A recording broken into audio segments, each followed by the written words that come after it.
மாதா தொலைக்காட்சி அன்பர்களே, இறந்த நம்பிக்கையாளர்களின் ஆன்மாக்கள் இறைவனிலே நித்திய இளைப்பாற்றி அடைய நமது மாதா தொலைக்காட்சியோடு இணைந்து ஒரே குடும்பமாக மன்றாடுவோம்.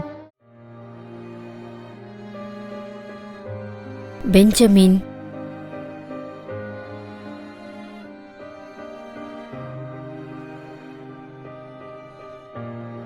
பொன்னுசாமி தேவர் தியாகராஜன்,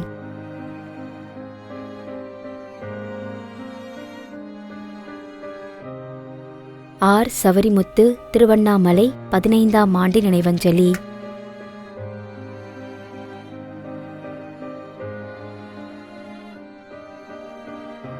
லில்லி புஷ்பம்,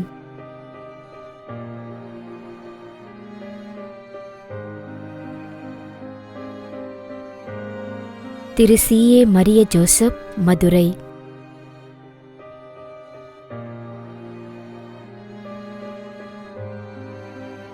திரு நோலாஸ் ராயப்பன், திருமதி ஜெயமேரி, ஆத்தூர்.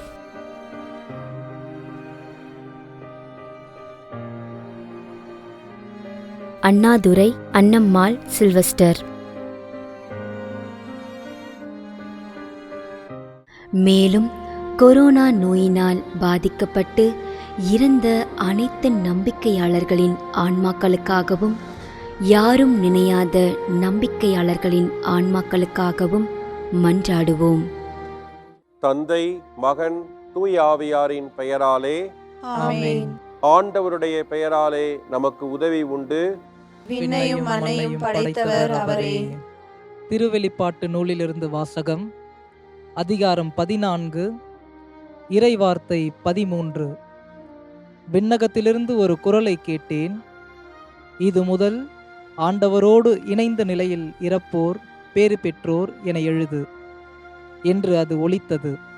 அதற்கு தூய ஆவியார், ஆம், அவர்கள் தங்கள் உழைப்பிலிருந்து ஓய்வு பெறுவார்கள், ஏனெனில் அவர்களின் செயல்கள் அவர்களை பின்தொடரும் என்று கூறினார். ஆண்டவரின் அருள்வாக்கு. இறைவனுக்கு நன்றி. நம்மிடையே வாழ்ந்து இறந்து போன இறைவனின் அடியார்களுக்காகவும், மேலும் குறிப்பாக மாதா தொலைக்காட்சி வழியாக நீத்தார் நினைவில் இன்று நினைவு கூறும் இறைவனின் அடியார்கள் அனைவருக்காகவும் மன்றாடுவோம்.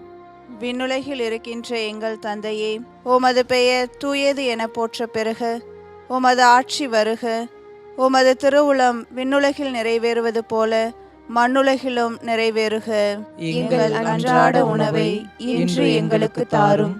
எங்களுக்கு எதிராக குற்றம் செய்வோரை நாங்கள் மன்னிப்பது போல எங்கள் குற்றங்களை மன்னியும். எங்களை சோதனைக்கு உட்படுத்தாதேயும், தீமையிலிருந்து எங்களை விடுவித்தருளும். ஆமென். மன்றாடுவோமாக. இறைவா, இரக்கம் காட்டுவதும் மன்னிப்பு அளிப்பதும் உமது இயல்பு. ஆகையால் உமது திருவடிகளுக்கு வந்துள்ள இன்று நாங்கள் நினைவு கூறும் ஆன்மாக்கள் மீது இரக்கம் கொண்டு அவர்களுடைய குடும்பத்தார் மற்றும் மாதா தொலைக்காட்சி குடும்பம் செலுத்தும் ஜெபங்களை ஏற்று அவர்களது குற்றங்களையும் அவற்றிற்குரிய தண்டனையும் மன்னித்து அமைதியையும் முடிவில்லா வாழ்வையும் தந்திடுமாறு எங்கள் ஆண்டவராகிய கிறிஸ்து வழியாக உம்மை மன்றாடுகிறோம். ஆமென். நிலையான இளைப்பாறுதலை ஆண்டவரே இவர்களுக்கு அளித்தருளும். முடிவில்லாத ஒளி இவர்கள் மேல் ஒளிர்வதாக. இறந்த நம்பிக்கையாளர்களின் ஆன்மாக்கள் இறைவனின் இரக்கத்தினால் அமைதியில் இளைப்பாறுவனவாக. ஆமென்.